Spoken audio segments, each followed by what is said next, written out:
In this training center in Honduras, police are practicing riot control for violent demonstrations that may never take place. They're also rehearsing how to deal with a problem they've seen countless times before, one they are sure to face again: domestic violence. In a country where some 15% of women over the age of 14 are thought to have suffered from physical abuse, and many more have experienced other forms of intimidation, this training is part of a recent effort to improve police response to violence against women. For the country's police corps, this marks a revolutionary change from the past. Maria Amalia Reyes was 20 years old when she married her first husband, a policeman. He would get drunk, he would beat me. He would put his gun inside my mouth and tell me, if you yell, I'll kill you. And I'll leave your brains splattered on walls.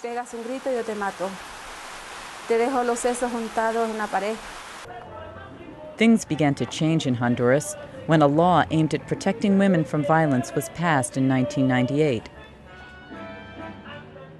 Then it became a question of how to change attitudes to help the police to enforce this law. We as authorities have to start changing in our own household, because if there is domestic violence in our own homes, then our children will see this and do the same thing when they're grown.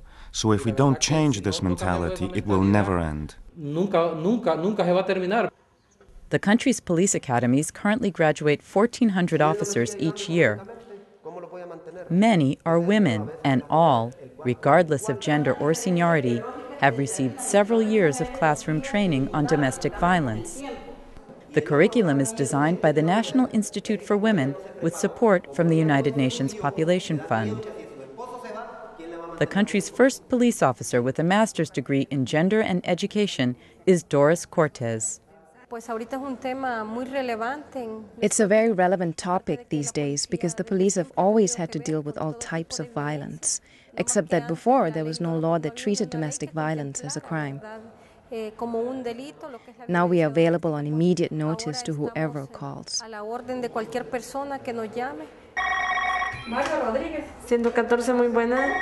To help improve the quality of police response, the government of Honduras has also introduced a new telephone hotline, 114, where anonymous reports of domestic abuse are answered by a group of counselors. Offering emotional support and legal advice to callers, the 114 counselors, who cannot be identified on camera for their own safety, will also refer the call to the police dispatcher, so a patrol can be sent immediately to deal with the situation. Honduras' Minister for Security, Oscar Alvarez. We have seen what we call in statistics a J-curve. So in the beginning, there were not many reports of domestic violence. But now with the new hotline, the curve goes higher and higher, which means scientifically that it's building confidence for people to report these cases. Building confidence for the victims themselves to report violence remains one of the long-term challenges. This woman was ashamed to report the abuse she endured. He'd hit me. He was abusive to my family. It was painful, especially for my mother. He was abusive to her, to my girl, to his own children. Everything I did bothered him.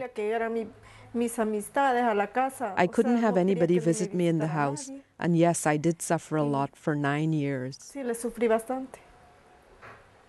9 años.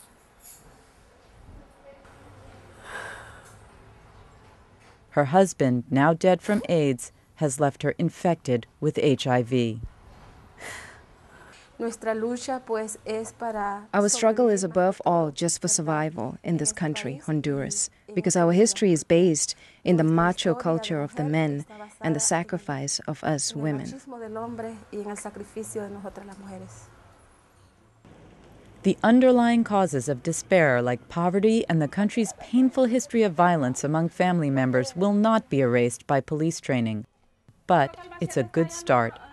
And just like Maria Amalia's efforts to build a self-help group for women, it could be a promising sign for the future.